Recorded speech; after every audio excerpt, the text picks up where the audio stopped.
Hi, everybody. It's Elise from Game Changer Biz, and I just want to talk about what to do for the year end. What kind of checklist? How do you get yourself ready for the following year? And that is so important because no matter where we're starting, whether you're 2 months into business or you've been in business for the past 2 or 3 years or 10 years, it's always good to have a goal of what you want to do for next year. So, how do we go about doing that? Well, first, you want to start off with realizing what your vision and goals are for your company. So, you'll take a look at what's happened in the past for this year and the past few years and look at, okay, where's my company going right now and where do I want it to go at the end of next year? So that way you can kind of work backwards. If your goal is to, I don't know, let's say make $1 million in revenue next year, then start breaking it down per quarter so you can see exactly how much you need to make per month to stay on track. Now, there's a few other factors that are you have to consider when you're doing all that, but that's just a broad example. I help people narrow down to and finesse it a little bit more when we take a look at what the strategies and all are. So the first thing is actually having your financial books in order. Otherwise, you'll have no way of knowing where you are, where you plan to go. You don't know what your numbers are, basically what your income and expenses are.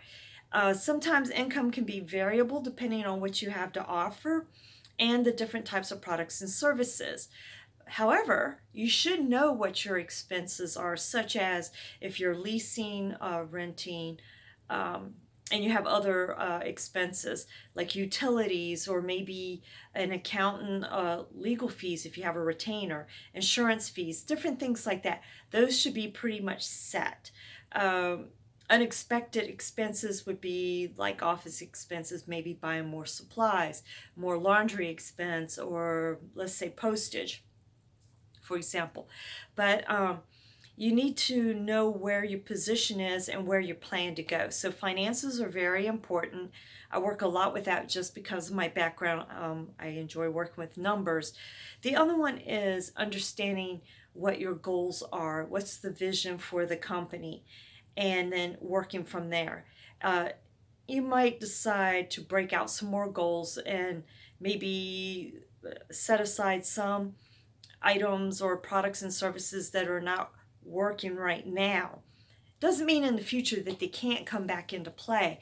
It's just that for this year or for the circumstances, the economy, or whatever the reason is, that you might have to put them to the side for right now and focus on the ones that are the big ticket items for you as your basically your bread and butter, the income that's coming in to take care of all the other expenses.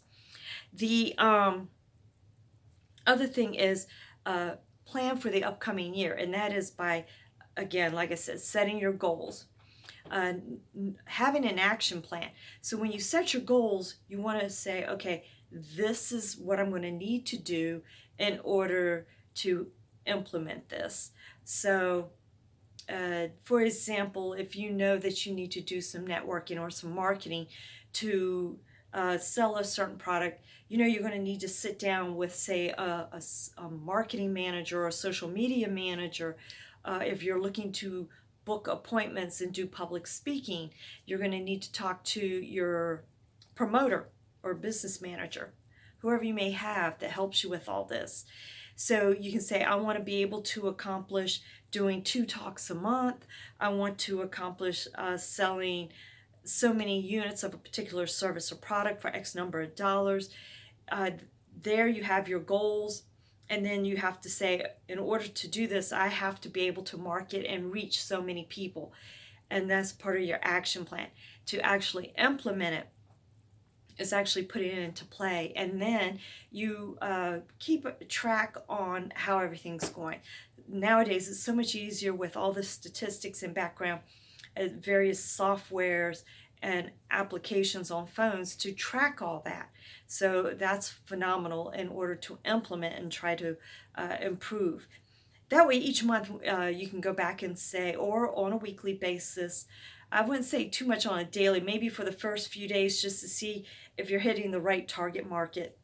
But as you see each month, you know what you need to do to tweak it and make it a little bit better, so you're have more success.